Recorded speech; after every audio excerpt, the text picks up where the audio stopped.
Viewers, okay, today I'm going to do that second test with turning this little DC circuit breaker off under load, and I'm going to try and include a bit more information this time and the purpose as to why I'm doing this. And so the reason I'm doing this is just purely to display what can happen when you select the wrong type of equipment for your solar project, and why it's so important and what can go wrong and how quickly. My last video raised a lot of questions.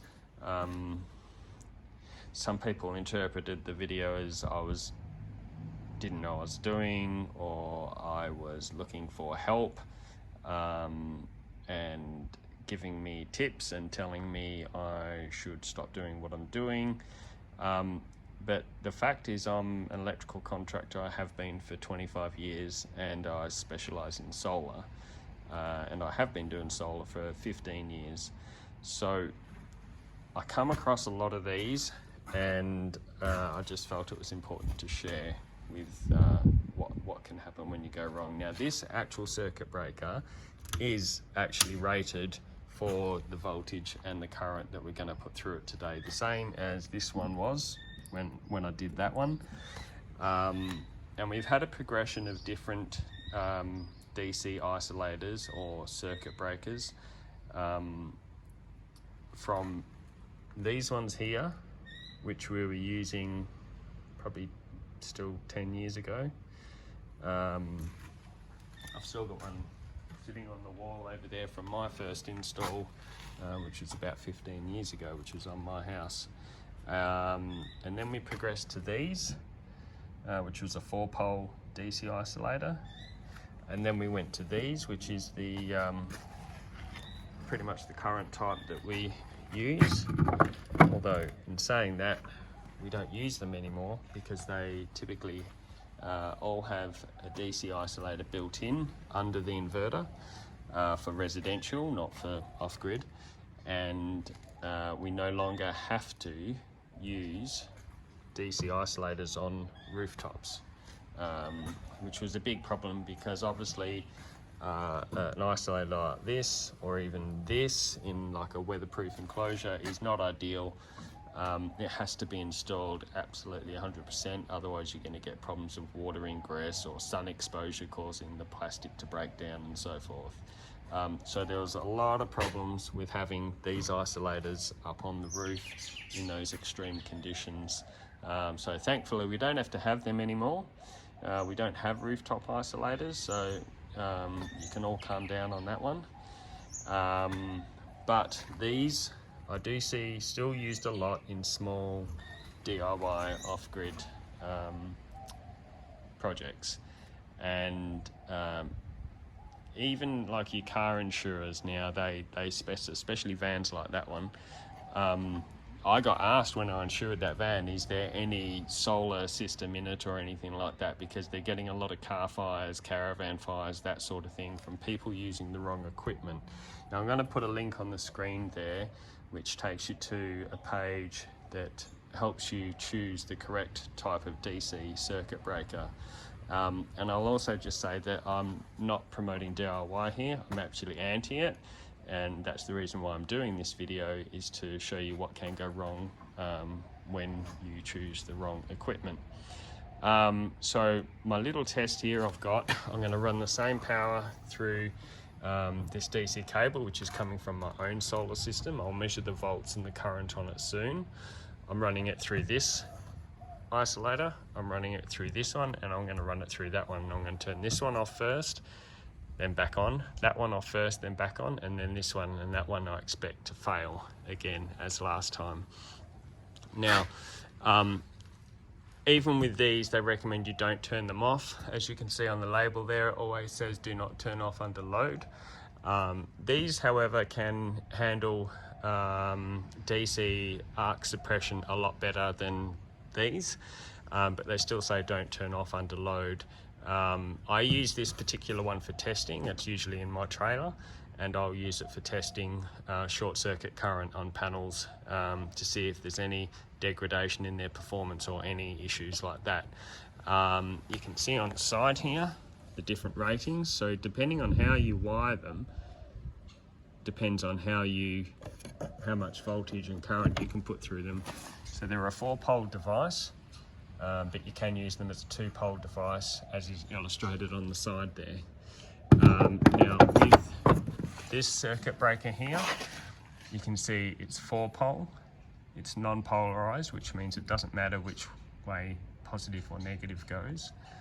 It has a rating of 25 amps, and it has a rating of 1000 volts DC, okay? And it shows you switching with your pole numbers there, and you've got the links up here. So each polarity, so positive is going through one pole and then back down through another pole, and same with negative up through those two. Now with this one's a bit different. You can see it's got positive and negative at the top there, and positive and negative at the bottom. That doesn't mean that you put the positive wire on this side and the negative wire on this side, and then the negative wire on that side and the positive wire on that side, because as you can see, they're opposite, okay? Now, if you did that, obviously you're gonna have cross polarity at your inverter. What that positive and negative actually means, and so many guys got this wrong, is the actual current flow. So the current will flow that way and then back out that way, all right? So for the purpose of this test, I'm actually gonna make sure I have got that polarity correct. Now, the other thing I wanna be clear on as well is that I've got this link here, which is effectively causing a short circuit. So my power is coming in one lead, going through, back out, down that way, back out, and then back again, positive to negative, the whole way through. Now, as I've said before in some other videos, your solar array will operate at its maximum current if the conditions are perfect, okay? So the circuit breaker is more an isolating device. It's not a circuit breaker as such for fault current, because it's not possible, because you want the PV array to operate at its maximum current and voltage, okay? So the fact I've got this shorted here is no different to it going to a load, because it's still going to have the same amount of voltage and current flowing through it, which I'll measure before I do the test. What else did I want to kind of clarify? Nothing really, just again, just want to, you know, clarify I'm not looking for help. I'm purely doing this to show you guys what happens when it goes wrong. This particular device is rated at 16 amps and 250 to 500 volts DC and 230 to 400 volts AC. Okay, so this will be, I think I'm going to test it with about 400 volts, and it'll be about 8 amps, I think. It's a bit of a cloudy day, so it's a bit hit and miss when the sun's out. So I'm going to be testing it at within its rating tolerance. So even though this is rated for within what it says there, with the voltage and current I'm going to put through it, I'm still expecting it to fail, just like that one did, which was also within spec.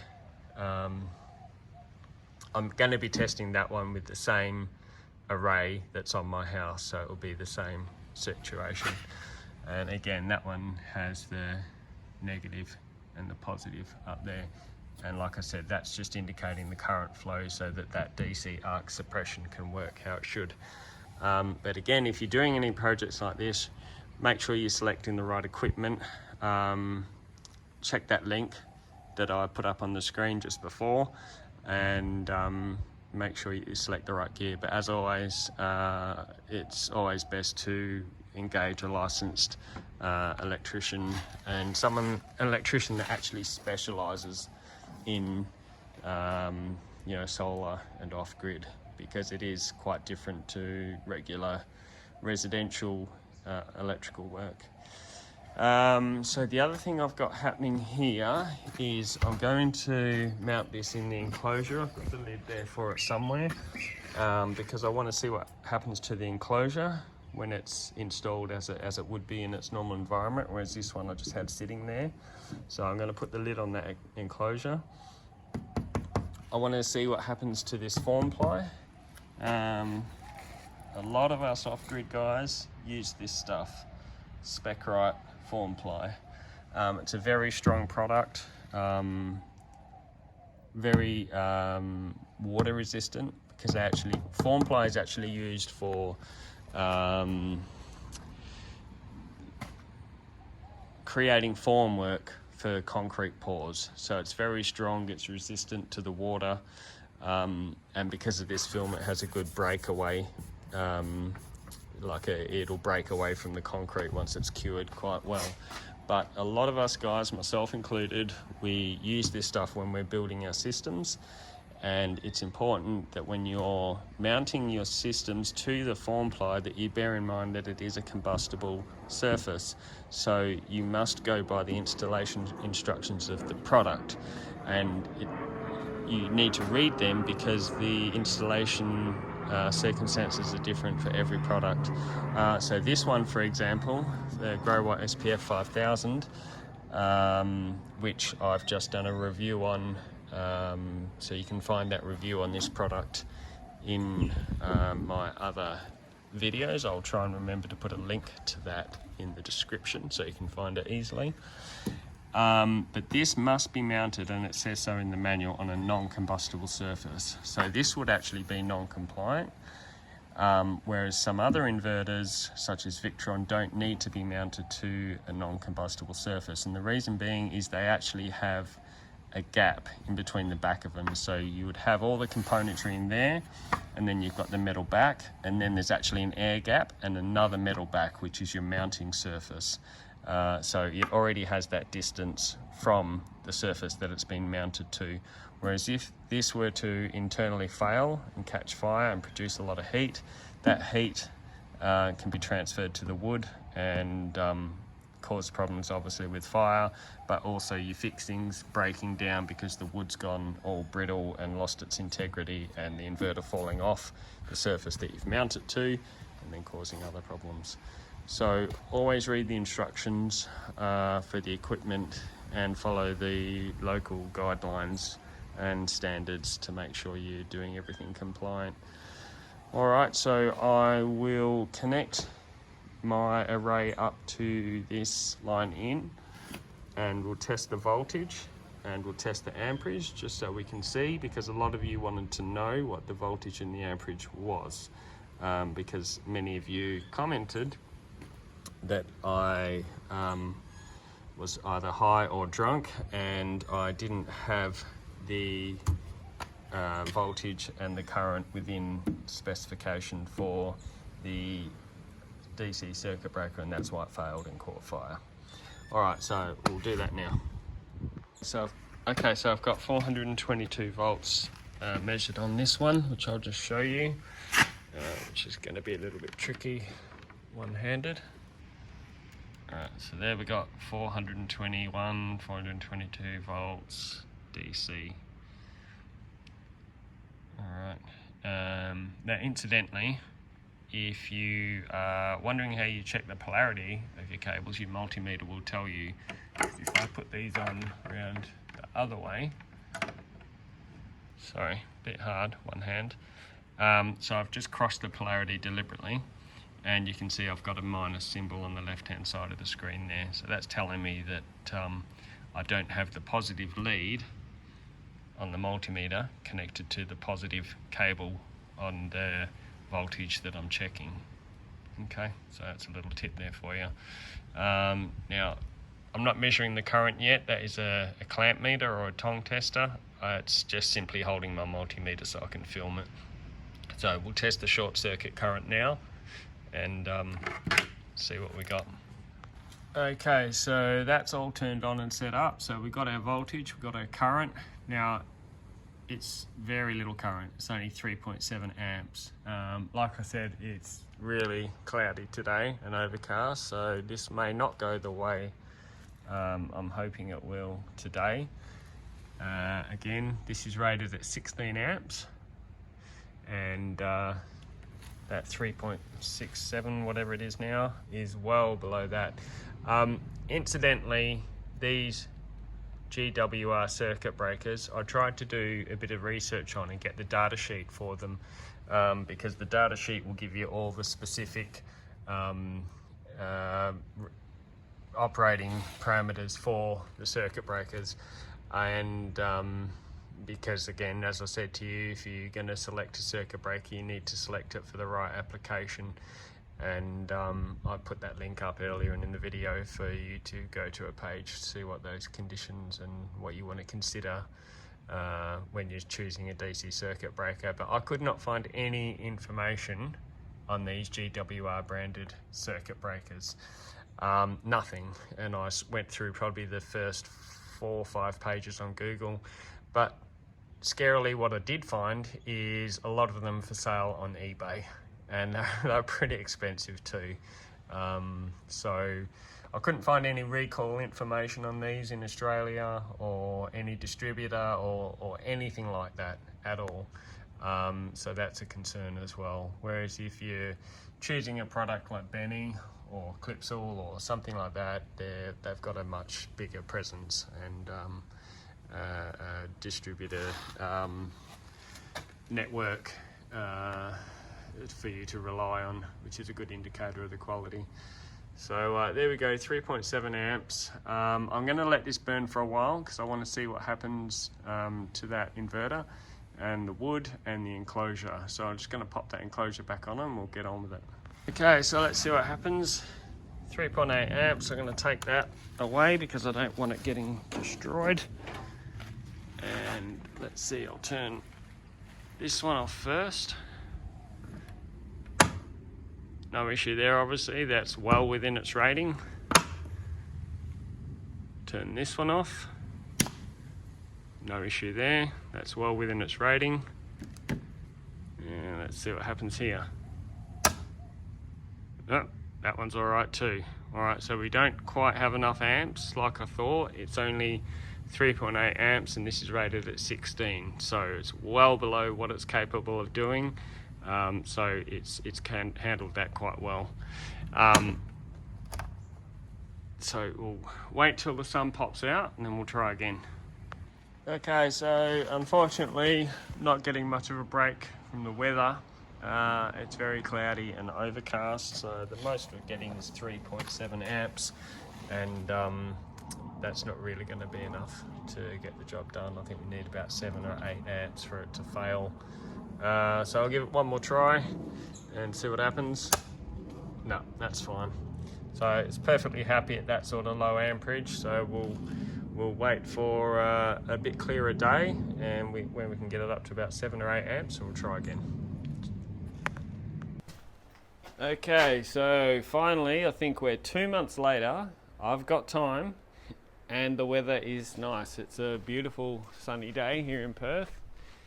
Not a cloud in the sky. Spring. Perfect conditions for solar. And I've got my solar array plugged into these 3 isolators. And at the moment we have got 11.6 amps flowing through there. Hopefully you can see that okay. 11.5 amps DC. And then we'll measure the voltage. So I'm measuring the DC volts. We got 417, hopefully you can see that. Sorry, it's all a bit difficult with one hand. Now that's 417 volts DC to the one that we've got on test, which is rated at 16 amps and DC 250 to 500 volts. So we should be able to get that on fire. That's off, no issue. Back on. We'll turn this one off. Oh, we got a burner. No, that disconnected. Okay, interesting. I'm guessing you heard that. It did eventually disconnect, but you heard that arc. That was interesting. All right, we'll turn that back on. Now, I reckon if I turn that off again, that would go up, but that's not the one we're interested in. It's this one. So here we go. Interesting. I reckon because I've burnt the contacts on that one now, we probably don't have much current flow, but I'll turn it back on again. We'll measure our amps, because I may have damaged that other one now. See if we got any amps flowing. No, we don't. Oh no, sorry, that's false. Oh yeah, we still got 11 amps. Okay, so interesting. That one actually, that one held up better than that one. But I reckon if we turn that one off again, it'll probably go. No, bigger arc that time. Let's try again.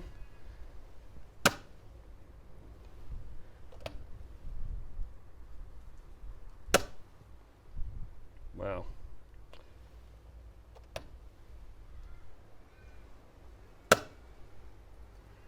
That is interesting. That is not what I expected. So I've turned everything back on. Still got our 11.2 amps.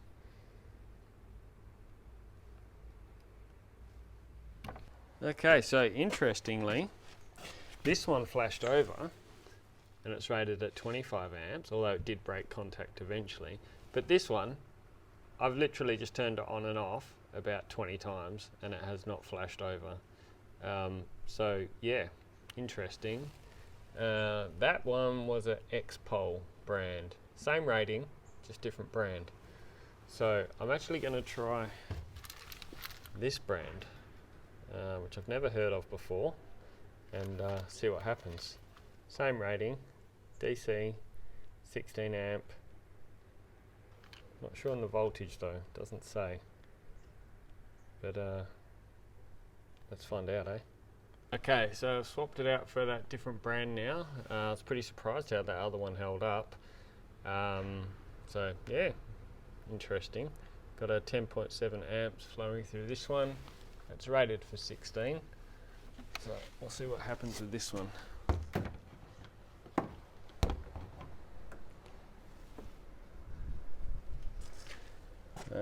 That one off on, no issue. Let's have a look at this one.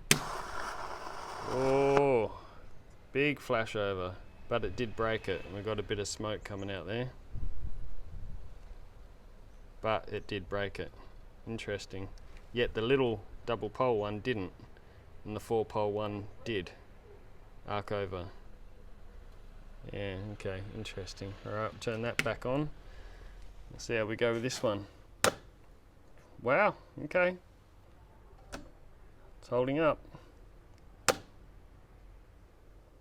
Try again with a little bit of smoke there. Doesn't like it.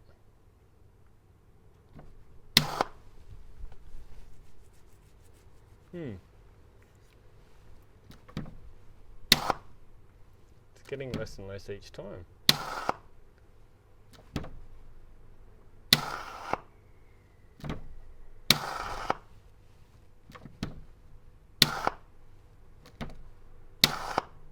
It's obviously not liking it. There's a lot of smoke coming out. But it's holding up.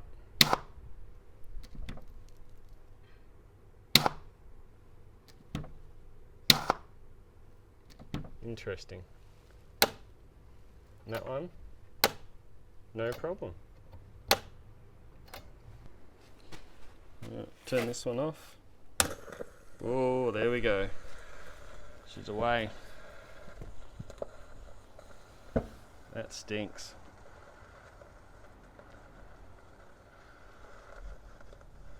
That really does stink.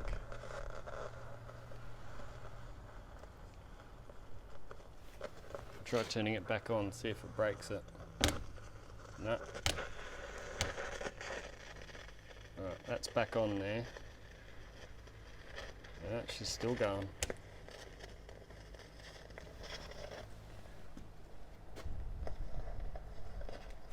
That stinks.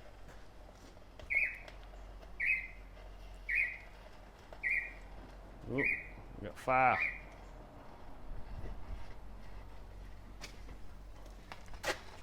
So the enclosure's not holding up real well. That's plastic, so I guess that's just gonna add to it.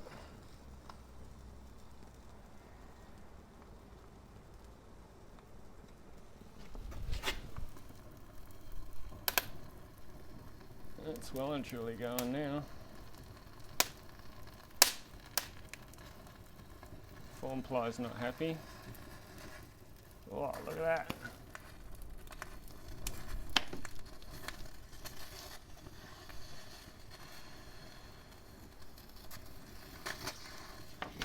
Oh, there we go.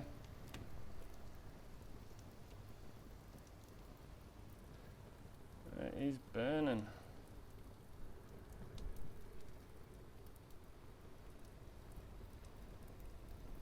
So we've got plastic fire now.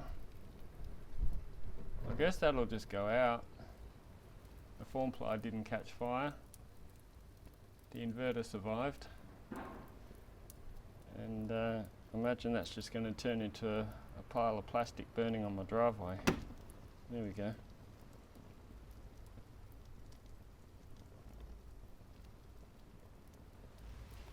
Interesting.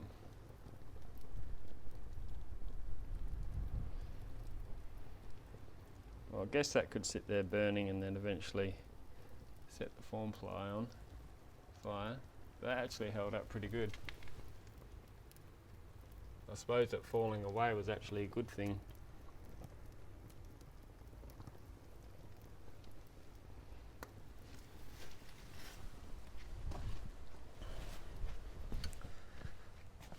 No damage to the other side. Tiny bit warm.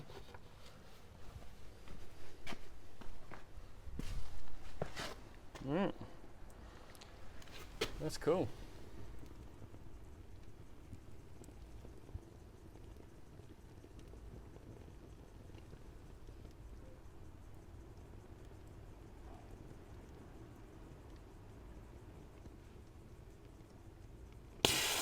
Oh.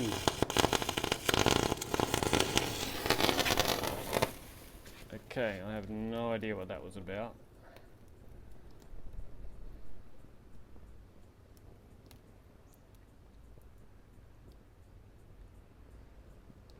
Making a mess on the driveway. Wife's not going to be happy about that.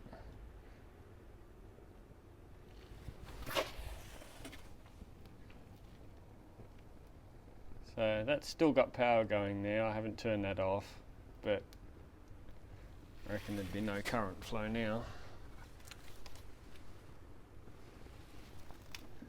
Surely not. No. No, maybe that's what that flashover was. That was it conducting a bit of DC power for a bit. Well, I think that's it. Apart from a molten mess on my driveway.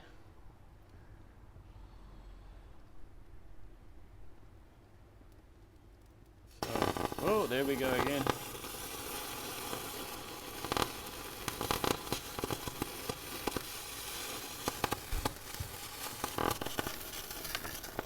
Yeah, so that's conducting again.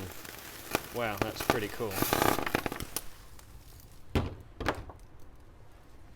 So when it makes contact again, that's when it really arcs up.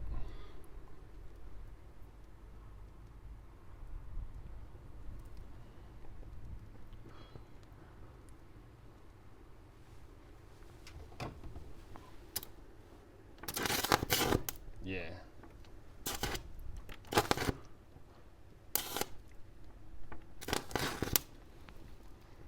Well, there we go. Hope you guys enjoyed that. Yeah, moral of the story.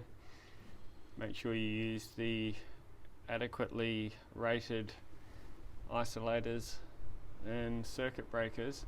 And as the shutdown procedure says, don't turn any of the DC isolators off under load.